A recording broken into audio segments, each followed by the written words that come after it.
Bonsoir madame, bonsoir à tous les Mahorais. Merci d'être avec nous.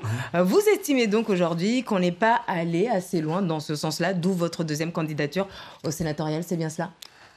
Absolument, je pense qu'il faut agir en urgence contre le phénomène d'insécurité sur le territoire. Et pour ce faire, il faut qu'on muscle notre arsenal juridique. Aujourd'hui, les faits de délinquance sont commis par des mineurs. Les mineurs, on dit c'est les enfants du juge et pour cause. Pourquoi? Quand ils sont jugés, on les relâche assez rapidement puisqu'il n'y a pas de place dans la prison de Majicavo. C'est une vingtaine de places pour les mineurs. Et donc on retrouve les mêmes mineurs dans les barrages le lendemain après avoir agressé des gens ou après avoir cambriolé des maisons. Il faut un établissement pénitentiaire pour les mineurs.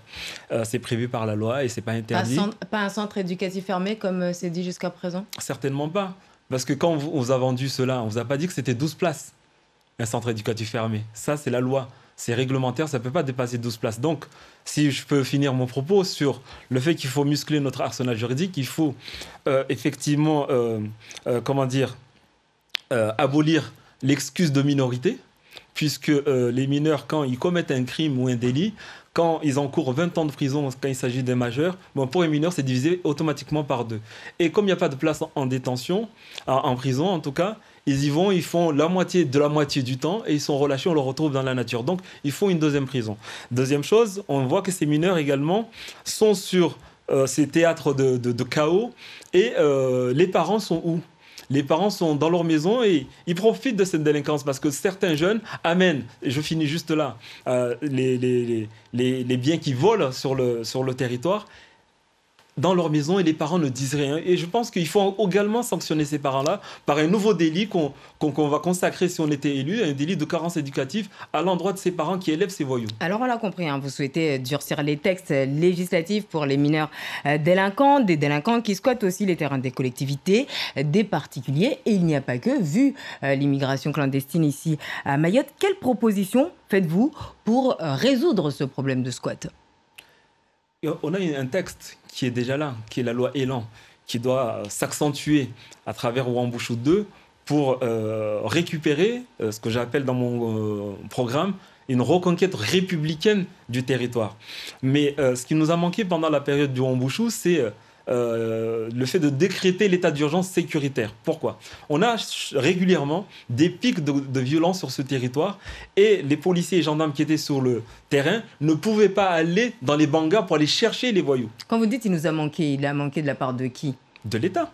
L'État n'a pas décrété l'état d'urgence sécuritaire. Mais est-ce que les élus l'ont demandé? Je pense notamment... ça a été demandé à plusieurs reprises. J'ai entendu des élus de tous bords politiques demander l'état d'urgence, notamment Soula Saïd Souf, de notre parti, qui ont demandé l'état d'urgence sécuritaire qui permettrait de faire des perquisitions administratives, c'est-à-dire aller chercher le voyou dans son banga. C'est marrant que vous parlez de Soula Saïd Souf parce que le sénateur sortant qui ne s'est pas représenté, c'est Hassan Abdallah, qui lui aussi est MDM. C'est marrant que vous parlez de Soula Saïd Souf, qui lui est conseil départemental, et pas du sénateur Hassan Abdallah, qui lui est aussi censé contrôler l'action du gouvernement, a été en tout cas jusqu'ici.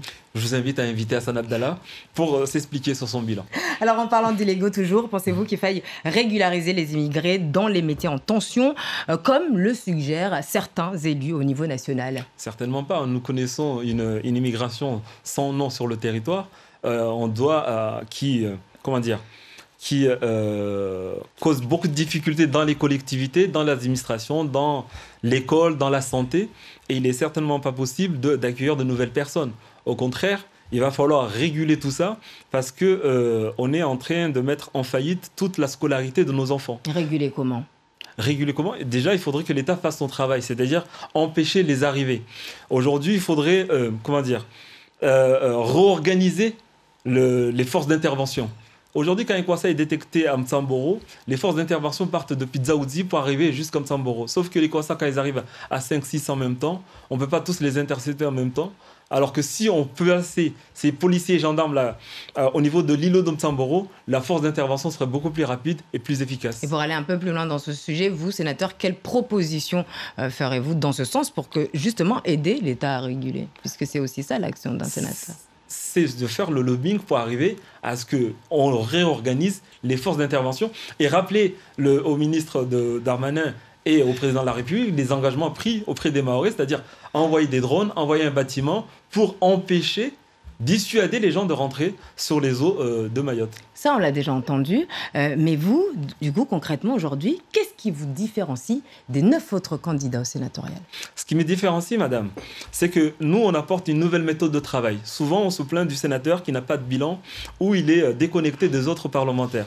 Moi, je considère qu'il faut associer tous les élus, les conseillers départementaux, les conseillers municipaux à l'action parlementaire, à travers une conférence de grands élus dans laquelle il va réunir les 4 parlementaires, le président du conseil départemental et le président de l'association des maires, au sein de l'hémicycle Bamana, où ces personnes-là vont parler des grands sujets de Mayotte et la population témoin de ça. Et pourtant, une fois élu, il ne se passe pas ce que vous dites. On le voit, les Mahorais le voient, on le constate. Vous êtes d'accord avec moi?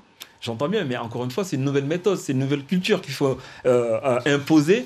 Et comme j'ai indiqué, ça serait public, c'est-à-dire que si on dit cette conférence des grands élus, cette grande messe qui aurait lieu toutes les années sur invitation du président du département ou d'un parlementaire, et si on voit que tel ou tel parlementaire ne vient pas, les Mahorais sauront qui ne veut pas travailler avec les autres. Merci beaucoup Nadjim Hamada d'avoir été avec nous, candidat au Sénat.